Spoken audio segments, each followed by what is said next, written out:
And from the Municipal Health Office, headed by our Municipal Officer, Dr. Merjin Tayaban, and from the Poblacion Barangay Station, headed by our Rural Health Midwife, Midwife Sheila Bukong. Dahil doon may ipa-ibkas din si Pupuso ay panagkablaw ni na kayo. May tagsapat to kami, magadi malabasan. Amuyak at sinay ako may note na kami, tan sa 10 minutes kami. Iso nga, ano kami din ay panggap si programa di health abo. Wala din magbagata ko yung National COVID-19 Vaccine Deployment and Vaccination Program. Sinay din na isa ay programa ng President di Gobyerno Takoduan niya ay ledon niya ipakamuna kayo. Umuna ay saludsod sinagot, apay nga kasapulan tako ng pabakuna. Di sumarunong, sino nga ta di guiding principles din ay vaccination tako ay. Then thirdly, sino din general objectives na vaccination tako.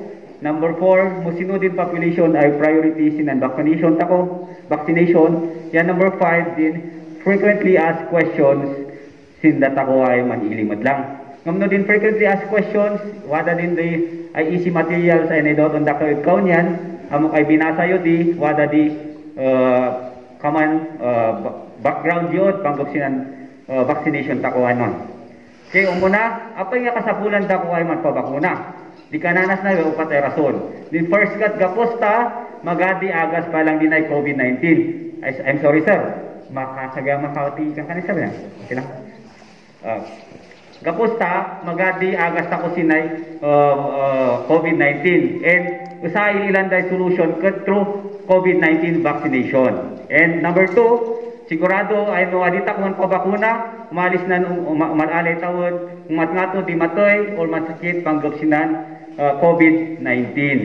And number 3, mas mailat ako mo din napalpalabas din vaccination or din vaccines yan insave na di biyag di kaduan as mailat ako. Yan, udwani say mailat ako by solusyon ay mambalin ay tumulong dat ako tapno makasip ako pa si biyag di pagaw. And it's not to shorten life but it to prolong life.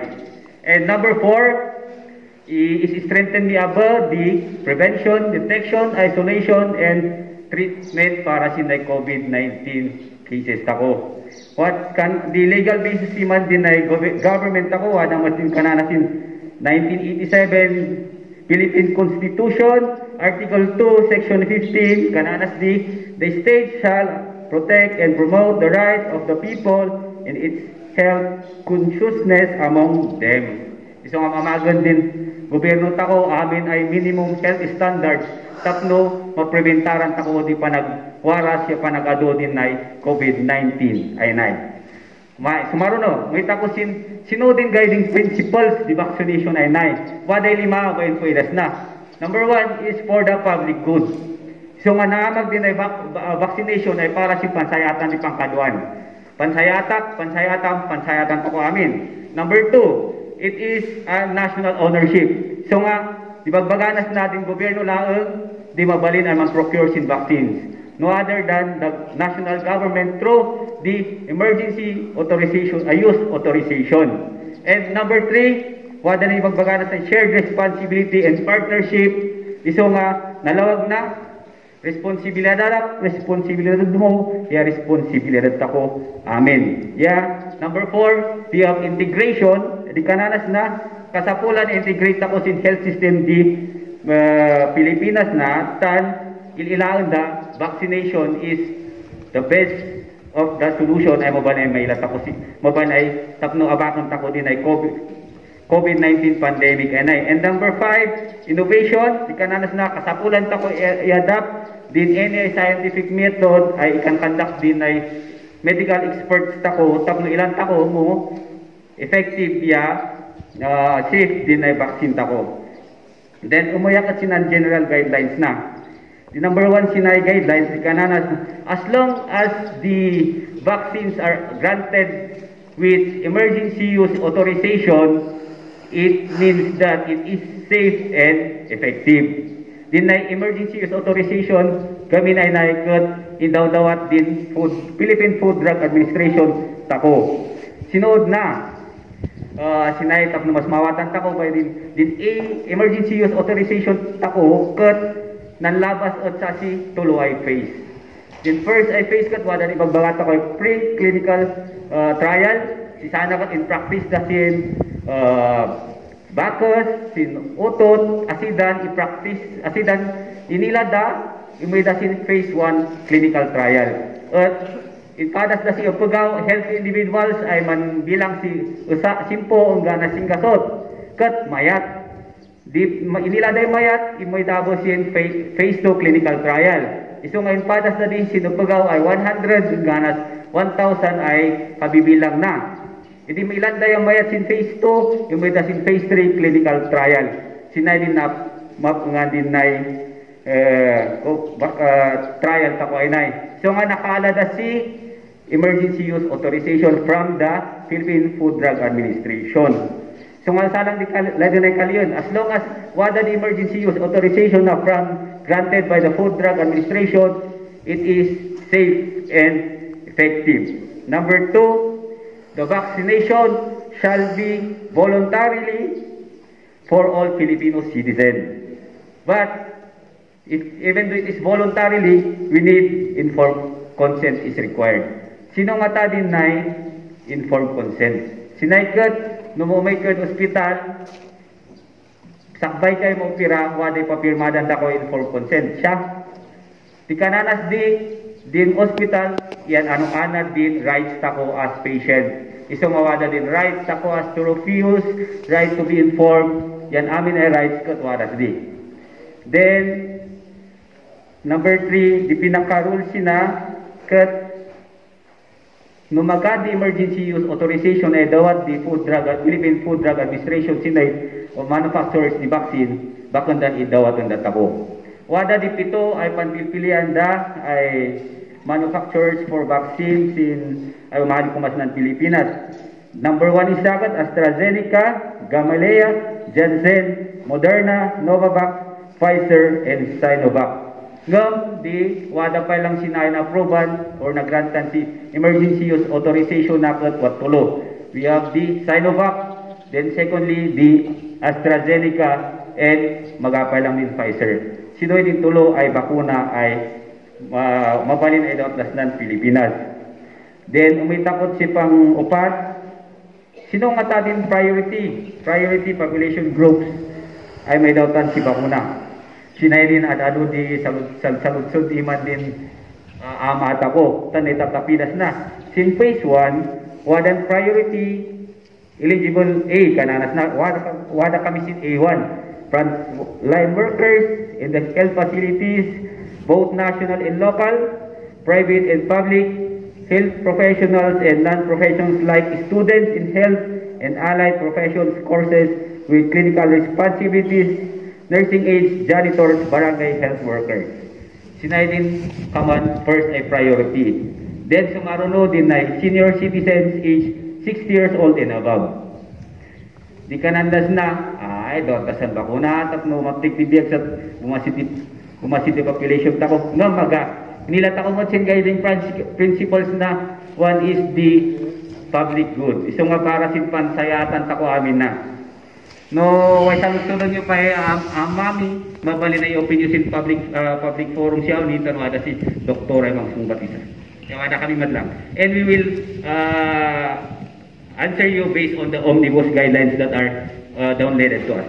Number 3, ay priority, adults with comorbidities not otherwise included in the preceding categories. Number 4, frontline personnel in essential sectors, both in public and private sectors, including uniformed personnel. Netapidan po sinatan dati sin first cabinet prioritization, wada sin B, ngamnay si mga third. And those in working sectors identified by the interagency task force that are directly client-facing and cannot dutifully meet minimum public health standards. Then A5, wada kayo sinan phase 1, all national household targeting system for poverty reduction. This includes the Pantawid Pamilya Filipino program, members of the government. Umunta ko sin phase 2 ay common priority in the vaccination. We have B1, teachers and social workers. B2, other government workers. Sinading kay ramanan di barangay kagawad sa ko, barangay officials. But as advice sa mga dasin nga to, may tapidan na kami. Then B3, other essential workers. B4, socio-demographic groups of significantly higher risk other than senior citizens and poor population based on the NHTSPR. B5, overseas Filipino workers. B6, other remaining workforce. Then in phase 3, sinaykat amin kung mga Pilipino yan mabakunahan. Tandin kanan, Doktora Po, at least 70% of the total population should be vaccinated for us to have the community, the whole peoples will be protected. Ngam sino'y bakong takon, alaan duanitan, kurang tako si vaccine. Baka ganasin 2023 na.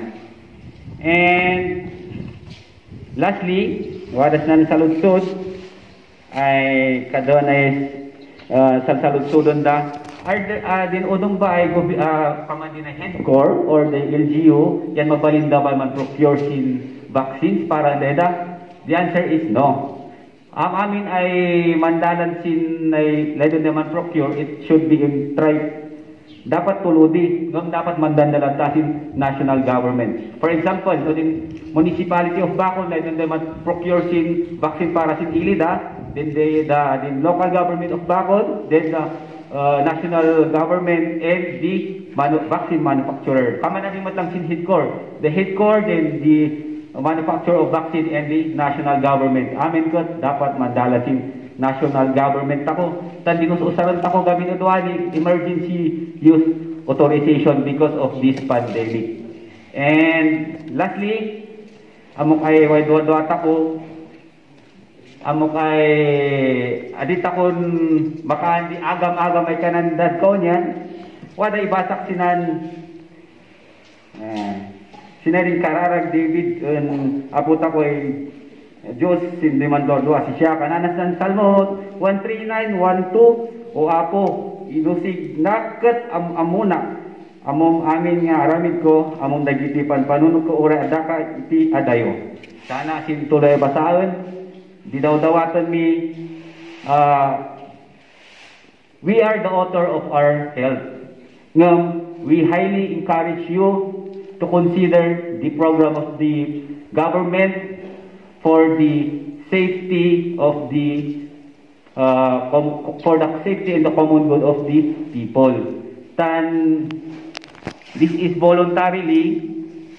Idawdawtan mi kumas lakas chance ay manum tapno maki usata ko for the health of the everybody, for the health of the Philippines. And I know that let us all pray this together. Let us heal this together and let us all fight this pandemic together and let us beat this COVID-19 pandemic as one.